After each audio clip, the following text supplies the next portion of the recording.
I'm going to have them introduce themselves and tell you what grade they're in. I'm Barth and I'm in 7th. I'm Maddie and I'm in 7th grade. Chris Reed, 7th grade. Patty, 7th. I'm Sierra Thompson, I'm a sophomore. Peyton Conister, I'm a freshman. Nicole Souza, I'm a sophomore. Abby Most, I'm a freshman. Chelsea Powell, I'm a freshman. We also have Ashley Riddle that joins the sopranos over here between Ashley and Chelsea, but she is homesick today. She's actually supposed to be our reader of this song, so I get the opportunity to do that for you today, so forgive me if I cry through it because it is a very touching song to me. It's a song that I sung when I was a child in a quartet of girls, so I'm already starting to bawl, so let's get started.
A minister had just closed a revival in a huge Midwestern city.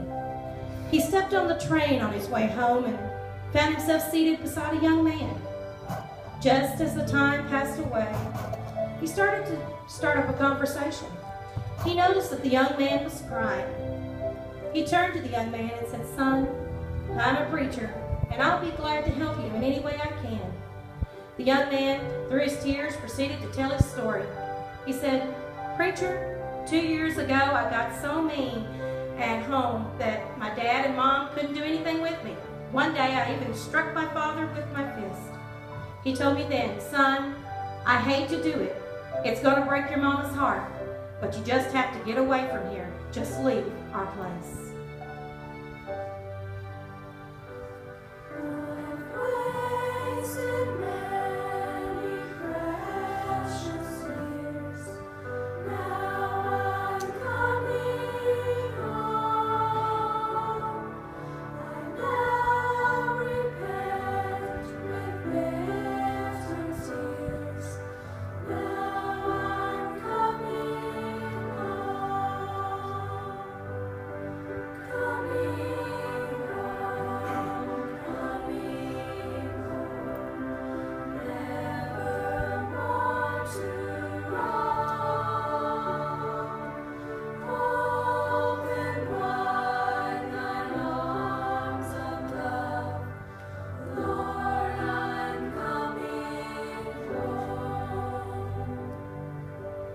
Preacher said, "I wandered all over this.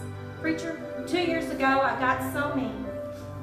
And the preacher wandered all over this country for the past 2 years.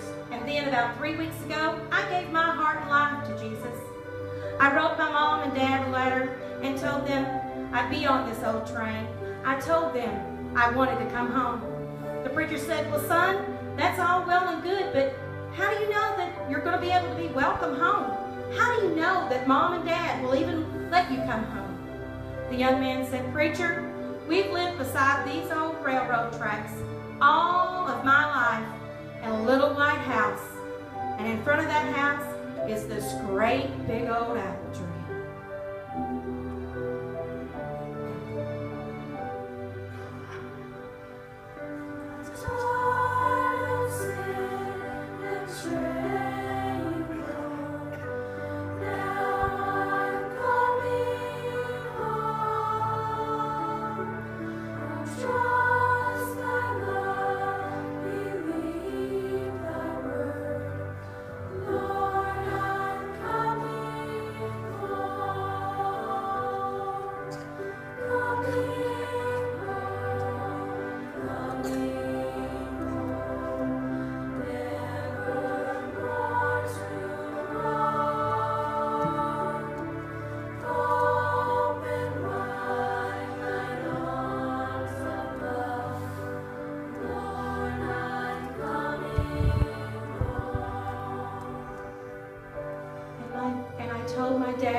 I was to come home and he and my mom could see it in their hearts to forgive me of all the heartache that I had caused, for Dad to go out there and tie a teeny little rag on the top of that tree so I could see it from the train.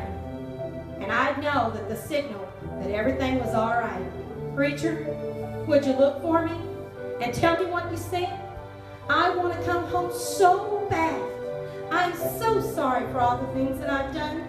I cannot bear to look, for I'm afraid that they can't forgive me and they won't let me come home. Would you tell me? Would you tell me if you see one teeny little white rag on the top of that tree?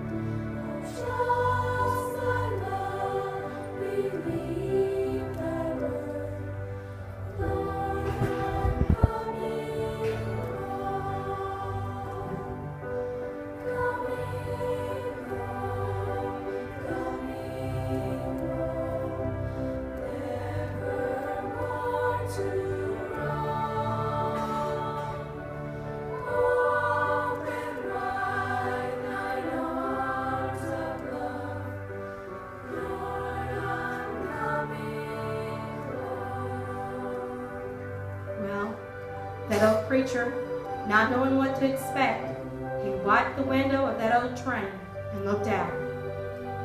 And he had a great big smile on his face and he said, "Son, you can relax. That apple tree, well, it's in full bloom. I never saw so many white rags tied to anything in all of my life. And that's not all. Out under that apple tree, I see a gray-haired old mama and a daddy standing there waving that big white window bed sheet, saying, 'Come home, son. Come home. We love you.' And you know, that's just like our God. No matter how we've wasted our lives, no matter how far in sin we've sunk, all we have to do is say, 'Jesus, I want to live for you.'